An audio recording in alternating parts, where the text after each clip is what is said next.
Allez, bienvenue dans cette nouvelle vidéo encore. Et ouais, c'est la qualité qui prime en ce moment. On y va, on n'a pas peur. Et dans cette vidéo, je vais te parler de motivation. Ouais, j'ai envie de te motiver. Ouais, j'ai envie que tu regardes cette vidéo et que tu te dises, ok, ça va, j'ai un déclic, j'y vais, j'en ai marre, je veux avancer, j'arrête de faire un petit peu la bourse, un petit peu l'immobilier, un petit peu la crypto-monnaie, un petit peu l'automobile, un petit peu les machins, un petit peu... Je me focus sur un truc et je deviens très bon. Parce que dans la vie, si tu veux devenir un bon, il faut que tu fasses qu'un truc. Tu vois, on ne demande pas à un pilote automobile de faire du basket, on ne demande pas à un basketteur de faire de l'athlétisme. À un moment donné, le mec, il s'est spécialisé. C'est la même chose pour toi. Tu vois, j'y vais franco sur cette vidéo. Tu vois, j'ai pas de trame, il n'y a rien d'écrit. Il y a juste l'expérience qui parle. Et l'envie, la motivation, parce que c'est ça qui m'anime. Et c'est ce que je veux te faire comprendre. C'est ce que je voudrais transmettre à partir de cette vidéo. Tu vois, si tu étais là, si tu étais juste à côté de moi en ce moment, on pourrait se parler. Et je pourrais te convaincre. Parce que si tu étais avec moi, moi qui suis un passionné de l'immobilier, qui adore ça, qui en a beaucoup aujourd'hui et qui a envie, je pourrais te donner envie parce que tu serais avec moi. Et la première chose que je voudrais te dire, c'est qu'il va falloir que tu t'entoures de gens qui sont motivés. Alors tu vas me dire, ok Laurent, j'ai entendu ça 10 000 fois sur Internet. Je regarde YouTube, on me dit, t'es la moyenne des 5 personnes que tu côtoies. Je regarde Instagram, on me dit, il faut que tu côtoies des gens qui sont riches pour devenir riches. Comment je fais pour les trouver? Il faut que tu te bouges. Tu vas attirer que des gens que tu as envie d'attirer. Il va falloir que tu ailles les chercher, ces gens-là. Tu ne vas pas aller dans la rue attendre qu'un mec se bouge. C'est comme ça. Aujourd'hui, dans la vie, les opportunités, il faut les créer. Il faut que tu ailles les chercher. Il faut que ce soit toi qui sois à l'origine de ça. Parce que pour deux choses. La première, c'est que si ce n'est pas toi qui es à l'origine de ça, alors tu ne vas pas les apprécier, ces gens-là. Et la deuxième chose, c'est que si ce n'est pas toi qui vas les chercher, il n'y a personne qui va les chercher pour toi. C'est comme si aujourd'hui, tu avais le choix entre recevoir un cadeau ou t'acheter quelque chose. Je prends l'exemple. Imagine demain, je sors un livre. Je t'achète un livre, j'écris un livre, quelque chose qui me tient à cœur. Et puis ce livre, je te le donne. Tu ne l'as pas acheté. Ce livre, tu vas le recevoir, tu vas dire, ouais, ok, je le dirai quand j'aurai le temps. Mais bon, je ne l'ai pas acheté.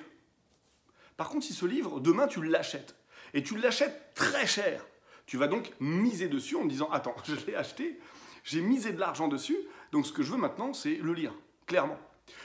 Tu vas avoir une motivation qui va être complètement différente parce que tu auras dépensé de l'argent, tu auras donc misé sur quelque chose, tu voudras quelque chose en retour et tu vas faire l'effort de le lire. Alors que si je te l'offre, il n'y aura rien et tu vas dire, ouais, bon, je le lirai un petit peu plus tard. Dans l'immobilier, c'est exactement la même chose. En fait, les affaires, il faut aller les chercher. Tout est sujet à affaires. Il y a des affaires partout. Il y en a partout. Simplement, il n'y a pas des lumières qui clignotent. Tu ne vas pas sortir dans la rue, tu vas dire ça, boum, lumière bleue qui s'allume. Ah, là, c'est une affaire. Ça peut être quelque chose qui n'est pas une affaire et parce que tu vas négocier le prix de façon draconienne ou parce que tu vas trouver un potentiel avec une surélévation ou aménager les caves, va devenir une affaire.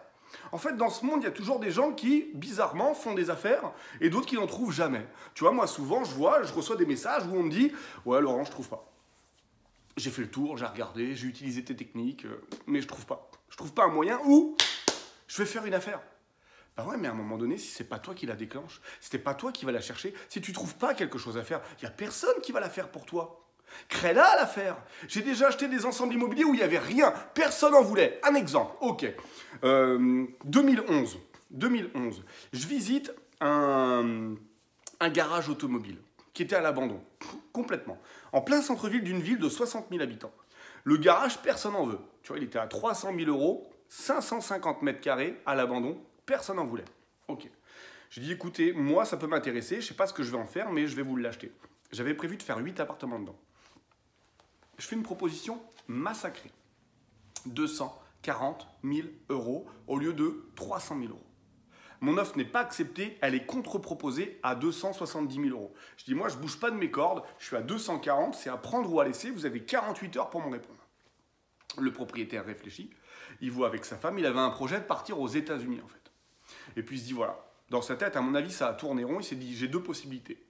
Soit j'attends, et le temps ne jouera pas pour moi, le projet va continuer à se dépérir, et du coup, je le vendrai, à mon avis, à son avis, moins cher que ce qu'on me propose aujourd'hui dans quelques temps, ou alors j'accepte. Et il a accepté ma première proposition, celle d'origine. Ok, j'ai acheté, et ensuite j'ai aménagé, et j'ai fait des appartements là-dedans. Aujourd'hui, le bien, au moment où je te parle, est pratiquement fini de payer, et ce bien, il a été estimé à 750 000 €. 750 000 euros. Il est pratiquement fini de payer. Je l'avais pris sur 10 ans à l'époque puisque j'avais mis ma société à l'intérieur. Et aujourd'hui, ce bien est un actif, est une affaire que j'ai créée, que personne n'avait vue. C'est-à-dire que si tu étais passé dans la rue, tu avais vu un garage à un moment donné, jamais tu te serais dit là-dedans, je vais faire des appartements. Personne. Pourtant, j'ai vu ça, j'ai rebondi, j'ai pris mon téléphone, j'ai appelé, j'ai organisé une première visite, j'ai fait une contre-visite, j'ai trouvé un notaire. Derrière, j'ai signé un compromis, j'ai trouvé un crédit bancaire, je suis allé signer mon acte définitif chez le notaire et j'ai été propriétaire. J'ai engagé des artisans, on a fait des travaux, on a mis en place les locataires à travers un casting. Et maintenant, cling-ling, cling-ling, cling-ling, tous les mois, ça tombe. Alors, il y en a qui diront, t'as de la chance. Généralement, les gens qui disent t'as de la chance sont des gens qui n'ont jamais provoqué le destin. Ce sont des gens qui se sont dit, ok, la vie, c'est de l'attente. La vie, c'est les tickets du loto. La vie, c'est un millionnaire ou un goal de temps en temps. Et la vie, c'est une course hippique au PMU où de temps en temps, si je mise sur un cheval, peut-être il va gagner à ma place. Mais la vie, c'est pas ça. La vie, et pour moi, c'est comme ça que je le vois, la vie, c'est de maîtriser. Tu vois, si tu mets de l'argent sur un cheval, tu as transféré de l'argent, après tu as tout mis au cheval. Il est bon, tant mieux pour toi. Il est mauvais, tant pis pour toi. Tu peux rien faire. Il n'y a rien de pire que d'être dans une course où c'est pas toi qui cours. Dans la vie, clairement, dans tous les choix, dans tout l'immobilier où j'ai pu gagner de l'argent, c'est toujours à un moment donné où j'étais l'acteur du projet et pas le spectateur.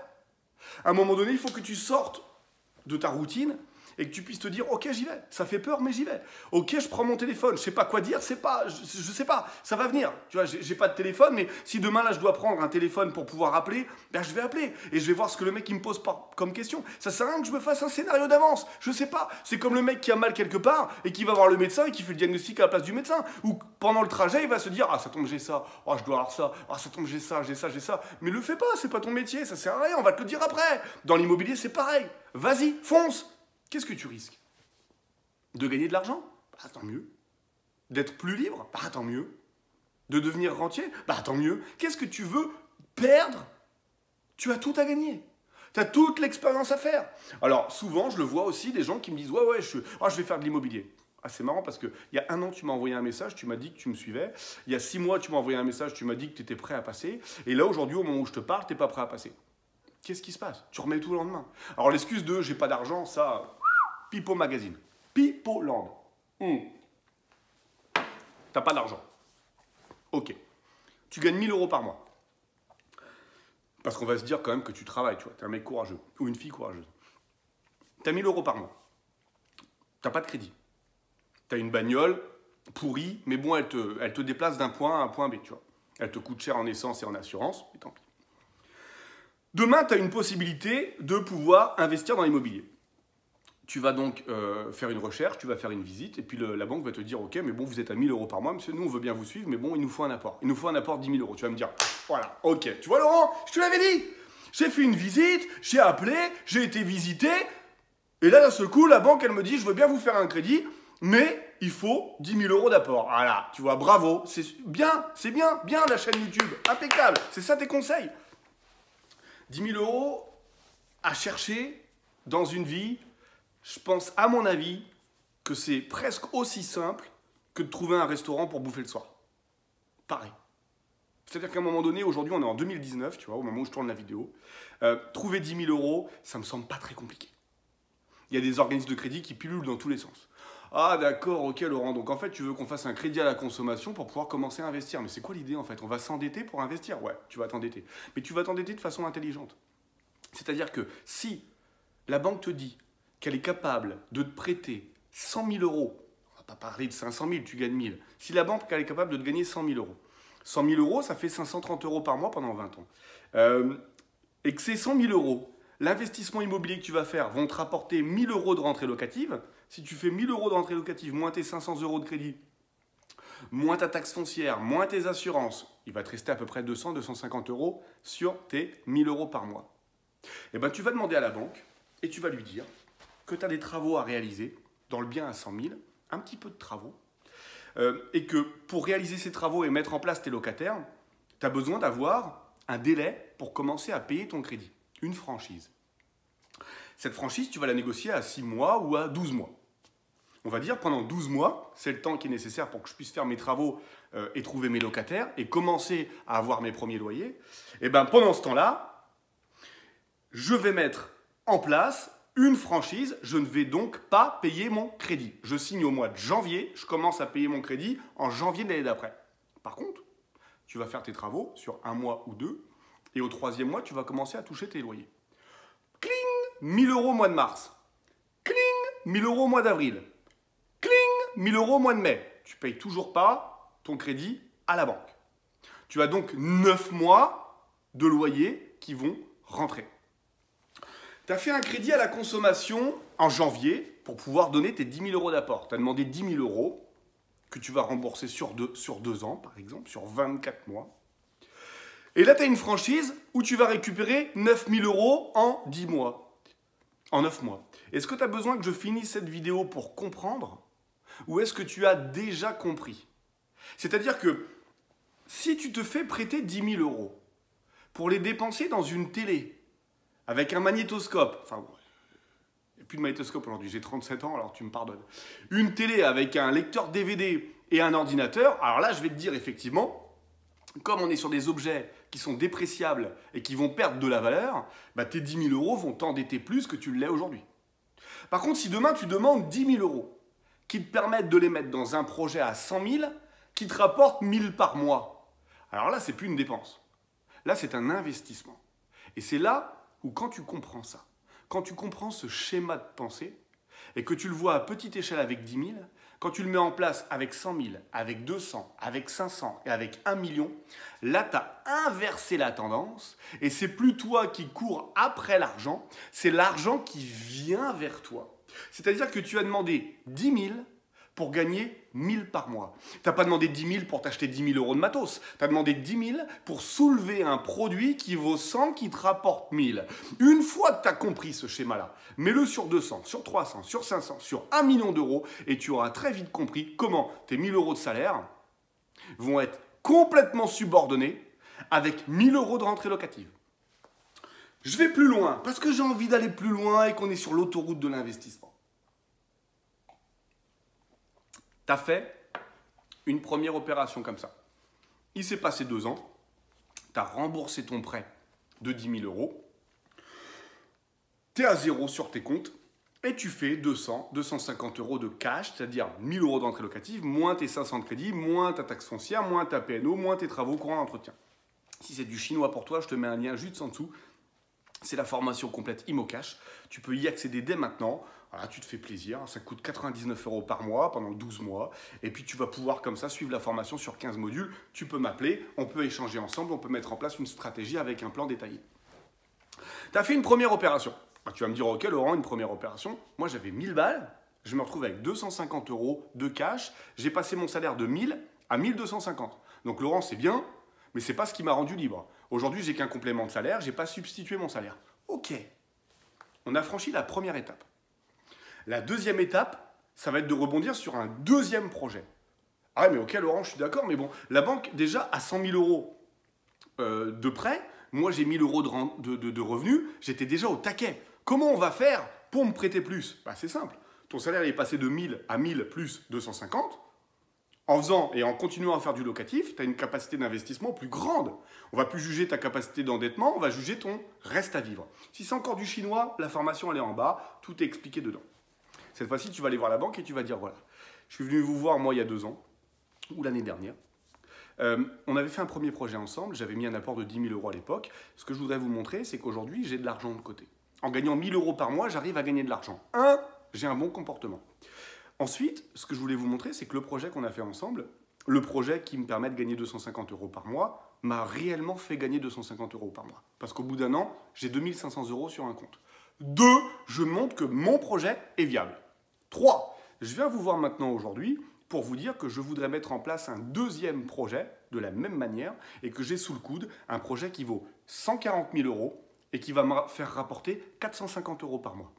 Est-ce qu'on peut ensemble étudier le projet? Est-ce que je peux vous présenter mon projet? Est-ce que je peux vous montrer pourquoi vous allez me suivre sur ce projet? Et là, vous partez sur un deuxième projet qui va vous permettre De la même manière, soit avec un crédit à côté de 10 000 € pour pouvoir mettre un apport si la banque veut un apport, ou sans apport, et cette fois-ci, vous refaites 450. 450 plus 250, on est déjà à 700. Vous avez presque doublé votre salaire. Écoutez-moi bien.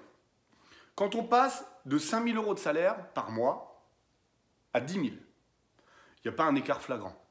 Par contre, quand on passe de 1 000 à 1 700, je peux vous dire que la vie, ce n'est pas du tout la même. Ça n'a même rien à voir. Et je peux même vous dire qu'il est tellement compliqué de passer de 1 000 à 1 700 qu'il est simple de passer de 5 000 à 10 000. En fait, le plus compliqué, c'est le démarrage. Parce que le démarrage, on n'a rien. Il faut donc utiliser des leviers qui vous permettent de gérer des investissements et pas des dépenses. Réfléchissez bien à ça. Le modèle, le schéma, c'est toujours faire en sorte que l'argent vienne vers vous et que ce ne soit pas vous qui alliez chercher l'argent. Si aujourd'hui, vous avez un comportement à devoir aller chercher de l'argent, c'est que vous n'êtes pas dans le bon schéma et que vous êtes dans un schéma où vous êtes limité. Si vous travaillez et que vous gagnez 1 000 € par mois ou 1 500 ou 2 000 € par mois et que vous travaillez 10 heures par jour, demain, si vous travaillez 12 heures, vous serez à 1 200, 1 700 ou 2 200. Vous ne passerez jamais à 10 000, 20 000 ou 30 000. En ayant des investissements, vous êtes illimité. Il s'agit simplement d'utiliser les bons leviers et de ne pas confondre investissement et dépenses. Voilà, j'espère que vous avez kiffé cette vidéo comme moi j'aime vous les faire. Parce qu'aujourd'hui, j'en suis convaincu. Aujourd'hui, ça fonctionne. Aujourd'hui, il faut utiliser cette stratégie, cette méthodologie. L'immobilier est un marché qui fonctionnait avant qu'on soit sur cette terre. Je ne sais pas quel âge tu as. Avant que tu naisses, il y a des gens qui gagnaient de l'argent avec l'immobilier. Au moment où je te parle, je gagne de l'argent et des gens gagnent de l'argent avec l'immobilier. Quand je ne serai plus sur cette terre, il y a des gens qui continueront à gagner de l'argent dans l'immobilier. Il y aura toujours des propriétaires, il y aura toujours des locataires. Dans notre vie, on est un jour propriétaire, on est un jour locataire. Donc, ce marché est intarissable. Donc, clairement, si tu veux gagner de l'argent, si tu veux gagner de la liberté, si tu veux tendre à autre chose, si tu veux avoir une méthodologie de salaire exponentielle, voici une méthode qui fonctionne très bien. Je te mets le lien dans la description. Tu n'as plus qu'à cliquer, tu n'as plus qu'à regarder. J'espère que tu vas aimer. Si tu as aimé cette vidéo, je te laisse me mettre un pouce.